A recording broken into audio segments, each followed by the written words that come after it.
কি? মাহফিলের আগেও সুদ খেত, মাহফিলের পরেও সুদ খায়, মাহফিলের আগেও ঘুষ খেত, মাহফিলের পরেও ঘুষ খায়, মাহফিলের আগেও বেনামাজি, মাহফিলের পরেও বেনামাজি। মাহফিলের পরে যদি এলাকায় পরিবর্তন না আসে, ওই মাহফিল ব্যর্থ মাহফিল, ঠিক কি না? কি ওয়াকাইফা সারাত শাজারা, কি করে বীজটা ফেটে গাছ হয়ে গেল? বান্দা তুমি তো শুধু মাটির নিচে গিয়ে একটা বীজ বপন করে রেখে এসেছো। আনতুম তাজরাউনাহু আম নাহনু যারিউন, বান্দা তুমি তো শুধু বীজটা রেখে এসেছো, কিন্তু বীজ ফাটিয়ে গাছ তো তুমি বানাও নাই, পৃথিবীর কেউ বানায় নাই, আল্লাহ বানিয়েছেন। আল্লাহ ফাবহাস ওয়া কুল, ভেবে দেখো, চিন্তা করে বলো, আমের মৌসুমে আম, কাঁঠালের সময় কাঁঠাল, ওই গাছ থেকে যিনি বের করেন তিনি তোমার রব, তিনি তোমার মালিক আল্লাহ, ঠিক কি না? লাইন শাকারতুম লাযীদান্নাকুম, যদি আমার শুকরিয়া আদায় করো তো আমি নিয়ামত তোমাদেরকে বাড়িয়ে দিব। ওয়ালাইন কাফারতুম, আর যদি আমার অকৃতজ্ঞ হও তাহলে মনে রেখো আমার আযাব বড় কঠিন।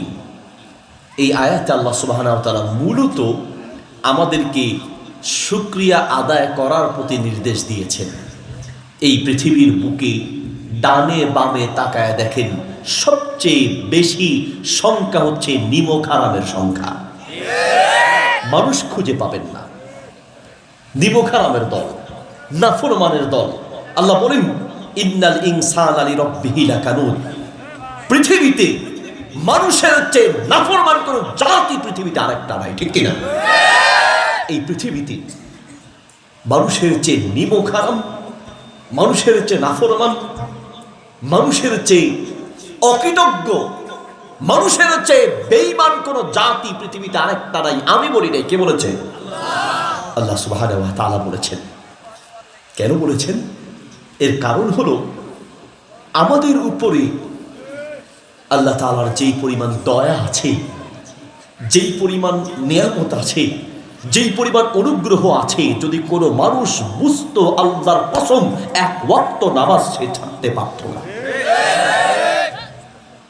আল্লাহ তাআলা বলেন ওয়াজআলনা নাওমাকুম সুবাতা, বান্দা তুমি যে কত বড়, মানে মানুষ যে কত বড় নিমক হারাম, মানুষ যে কত বড় অকৃতজ্ঞ, তার দৃষ্টান্ত আপনাকে দিচ্ছি। আপনি হয়তো মনে করবেন হুজুর আপনি ফেনী থেকে এসে আমাদেরকে নিমক হারাম বলছেন। আপনি নিমক হারাম, আমিও নিমক হারাম। ওয়াল্লাহি আমাদের উপরে আল্লাহর যেই পরিমাণ দয়ার অনুগ্রহ আছে, ওয়াল্লাহি সেই পরিমাণ দয়ার অনুগ্রহ নিয়ামতের বিন্দু পরিমাণ শুকরিয়া আমরা আদায় করি নাই, বিন্দু পরিমাণ শুকরিয়া আদায় করি নাই। আল্লাহ তাআলা বলেন বান্দা ওয়াজআলনা নাওমাকুম সুবাতা, আমি আল্লাহ তোমাকে রাতে আরাম করে ঘুম বানিয়েছি। তিনি যদি চাইতেন তো আপনাকে না ঘুম বানিয়ে রাতে পেটে ডিস্টার্ব করে দিতে পারতেন, বাথরুমে যাওয়া লাগতো, ব্রেনটা ঘুরাইয়া দিত তো পাবনা হসপিটালে যাওয়া লাগতো, স্ট্রোক করিয়ে দিত তো হসপিটালে যাওয়া লাগতো। আল্লাহ বলেন না বান্দা, আমি আল্লাহ তোমাকে দয়া করে আরাম করে ঘুম বানিয়ে দিয়েছি। রাতের 11টায় ঘুমাতে গিয়েছো, 11টা 12টা 1টা 2টা 3টা 4টা 5টা, ও বান্দা আমি আল্লাহ তোমাকে 7 ঘন্টা আরাম দিয়ে ঘুম বানিয়েছি। আমি আল্লাহ তোমাকে 7 ঘন্টার আরাম দিয়েছি। আর ফজরের নামাজের সময় 20 মিনিট সময় আমি আল্লাহকে দিতে পারো নাই, আমি তোমাকে 7 ঘন্টা দিয়েছি, আমার জন্য 20 মিনিট দিতে পারো নাই। তোমার চেয়ে নিমক হারাম দুনিয়া আর কেউ হতে পারে না,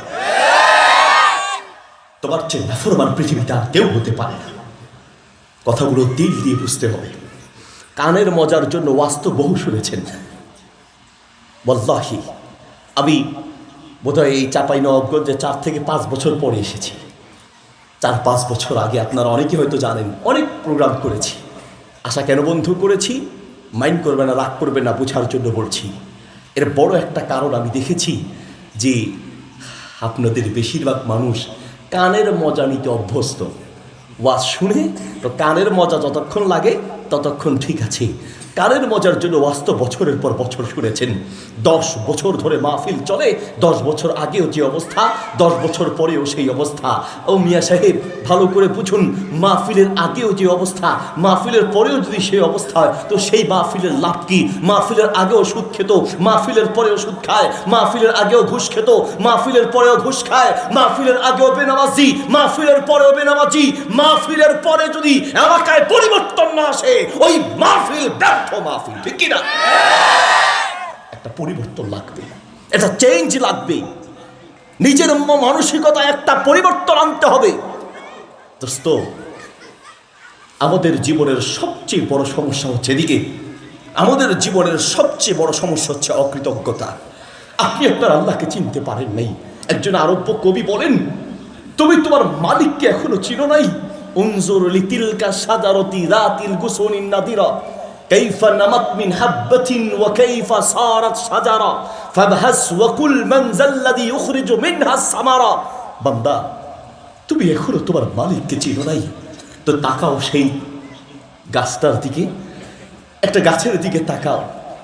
উনজুর, দেখো, লিতিলকা শাজারা, একটা গাছের দিকে, জাতিল গুসুনিন নাদিরা, যেটা সবুজ পল্ল বিশিষ্ট একটা গাছের দিকে তাকাও। কাইফা নামাত মিন হাব্বাতিন, কি করে এই গাছটা নামাত উৎপন্ন হয়েছে একটা বীজ থেকে। ওয়া কাইফা সারাত শাজারা, কি করে বীজটা ফেটে গাছ হয়ে গেল। বান্দা, তুমি তো শুধু মাটির নিচে গিয়ে একটা বীজ বপন করে রেখে এসেছো।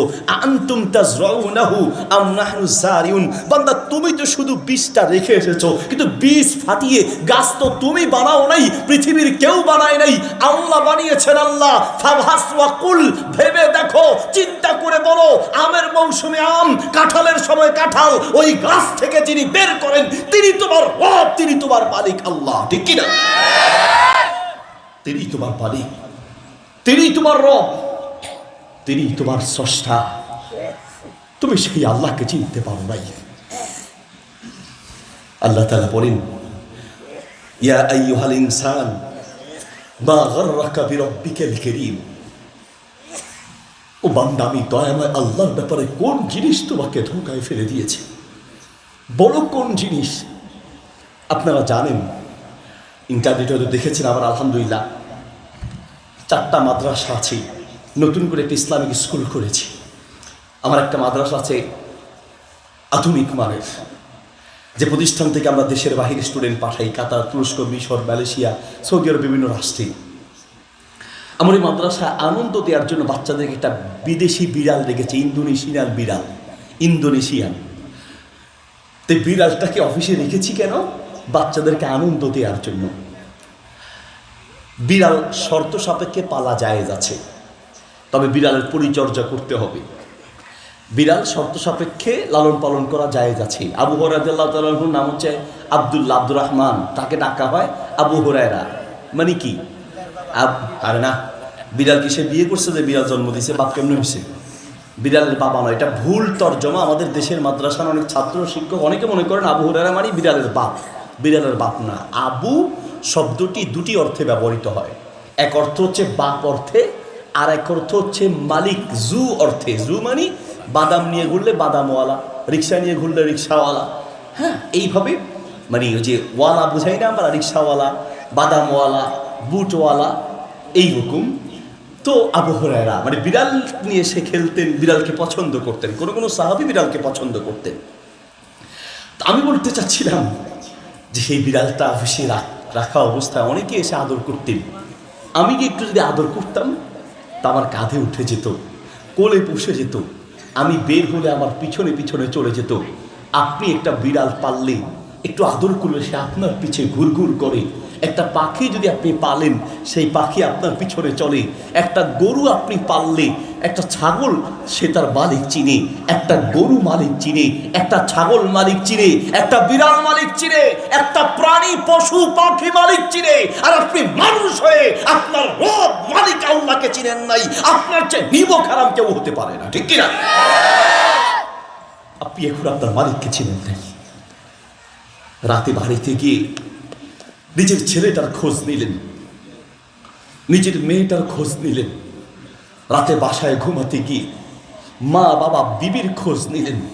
কিন্তু যেই মালিক আপনাকে এই সন্তান দিয়েছে, মা বাপ দিয়েছে, বিবি দিয়েছে, যেই মালিক আপনাকে সৃষ্টি করেছে, রাতে একটা বার সেই মালিকের খোঁজ আপনি দেন নাই।